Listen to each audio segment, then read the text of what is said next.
Hello, Year 7, and welcome to your lesson, your ICT lesson for today. Today is going to be a task. It's a task that might spread over a couple of lessons, maybe 3 lessons, and it's going to be focusing on looking at websites and what makes a website a good website, things that you need to think about to make them a good website. This hopefully should lead you to a later project which you'll be designing your own website at some stage. But before we do that, this task or the next few tasks are all about getting you the knowledge to understand what makes a good website. So if we look at the screen right now, this is the task. I will send this as a folder to each one of you, and you can do your work on the folder. It's a lot easier than writing it on paper. Printing it out and writing it down. If you do decide to do that for whatever reason, if you do decide to do it on paper, you will need to take a picture of it and paste it into this folder just to show that you've done it. So what is the task? Well, this lesson is just about doing task 1. There is a task 2 and a task 3, but don't worry about those for now. You just need to complete task 1. So task 1, use this table, it's talking about this table here, to put each of the websites in the list in order from best to worst and say why. So which websites are we talking about? Well, if you just scroll down, we're talking about these 5 websites. So what you need to do is open these websites by clicking on them. Sometimes you may have to hold Control and click on them just to highlight the actual website. And if that doesn't work, what you can do, you can just highlight the website, copy and paste, just copy and then paste it into the browser at the top, just to check that website out. Now, the next part of the task 1, it says there, focus on design, not content.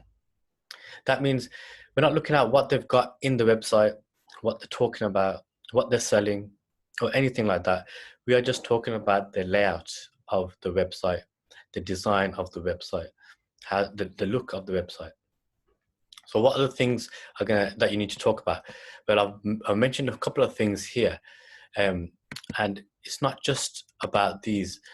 There might be something else that you think that's important. So what have I said? I've given you some help. I've said things that you can talk about is, does it look good? Or is it not really attractive to the user? Is it not user friendly? And what makes it look good? If it does look good, what makes it look good? And what do you think makes it look good? Is it easy to use and find your way around? So if you want to navigate to different sections of the website, is it easy or is it quite confusing? These are 3 things I've just wrote down just to get you started. But obviously, you are going to examine these websites and you're going to analyze them to see what makes them good, what makes them bad. So once you have looked at all those websites here, the 5 websites, you're going to put them in order.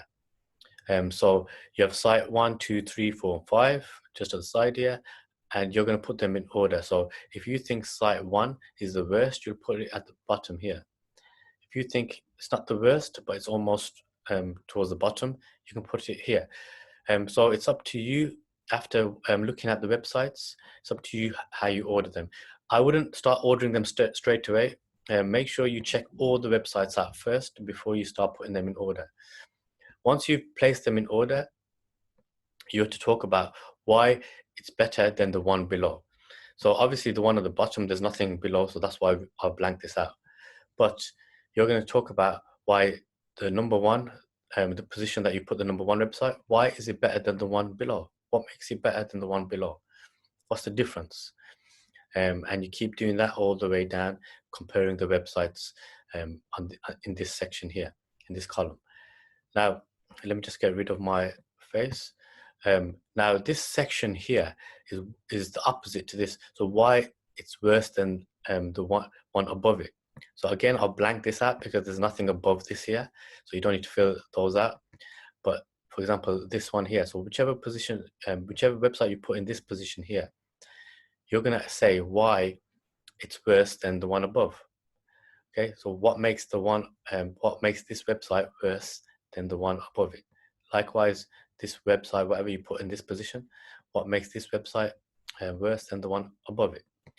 Now, remember, this is your opinion, so there's not really a wrong or right answer in the sense of putting them in order. But what you're going to be marked on, or what I'm going to be looking at, is your justification and what you're writing in these boxes here. Does it make sense? If you say, why is it better than the one below? Because I felt like it. That's not really an appropriate answer. You need to tell me why. What made you feel like it? And that's why I put these prompts, these questions here, just to help you. And you can always, like I said, you can always add to those questions. If there's something that you feel like I've missed out that you think is important, include that in there. Okay, that is the basic task for today's lesson. Likewise, I mentioned before, if you have any questions, any concerns, if you're confused about anything, please do drop me a message. We are all here till from 8:15 to 1 o'clock. So please do make use of that. Okay, thank you very much.